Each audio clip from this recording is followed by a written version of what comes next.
Get ready for your daily dose of marketing strategies and tactics from entrepreneurs with the guile and experience to help you find success in any marketing capacity.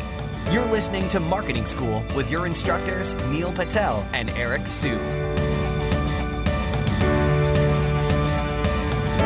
Welcome to another episode of Marketing School.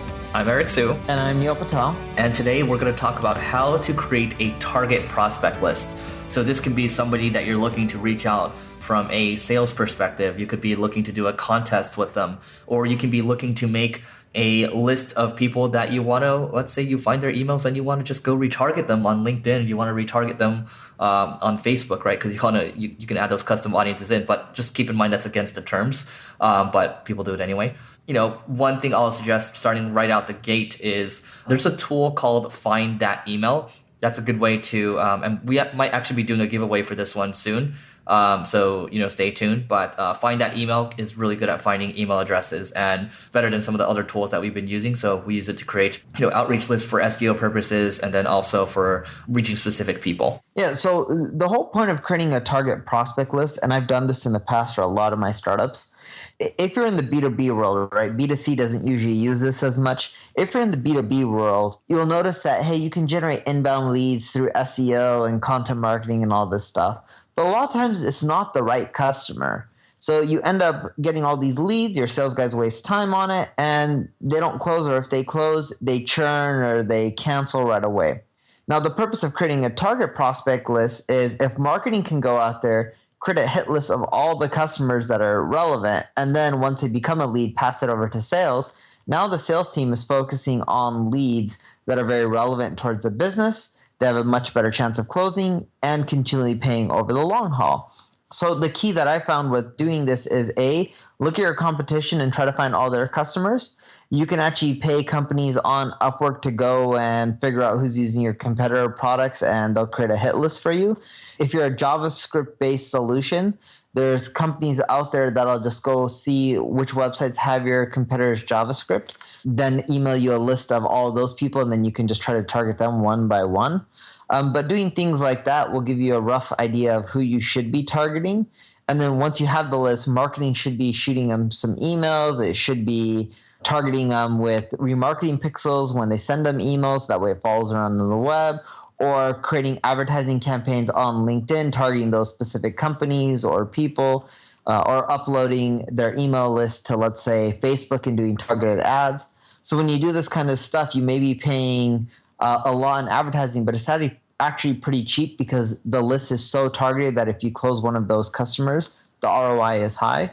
And it's just a pure numbers game of finding people who are really relevant, targeting them with very specific advertising on like LinkedIn and Facebook and email campaigns, showing them banners around the web through remarketing. And overall, you'll see a really good ROI from it. What I found is when you do this, it takes a few months to really get in the mind of a consumer because you have to show them your messaging 3, 4, 5, 6, 7 times before they convert. And if you're too specific with the emails, it doesn't convert that well versus if it seems natural conversation-ish. And then when you send them messages, they're much more likely to engage, respond, and then you can get them on sales calls. And one thing I'll add from my end is I'll just throw in another tool into the toolbox. So there's another tool called Just Reach Out.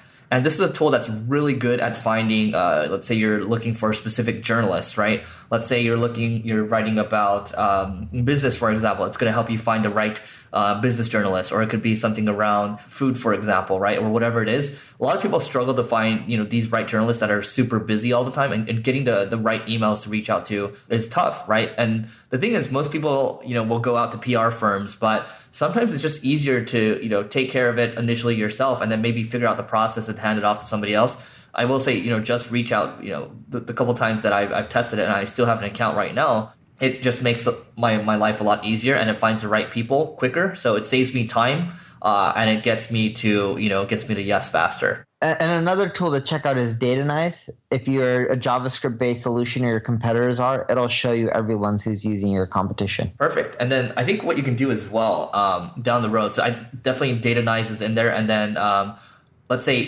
people are opting into this might be good for another episode, but just to give people a little taste. But if people are opting into your email list, you can enrich those leads and then automatically reach out to them as well based on the technology that they're using on the site. So you can qualify them based on the technology that they have, how big their company is, what their revenue size is, and then you can kind of semi-customize the outreach. But Neil, anything else you want to add? I'm pretty much good on mine. All right, that's it for today, and we'll see you tomorrow.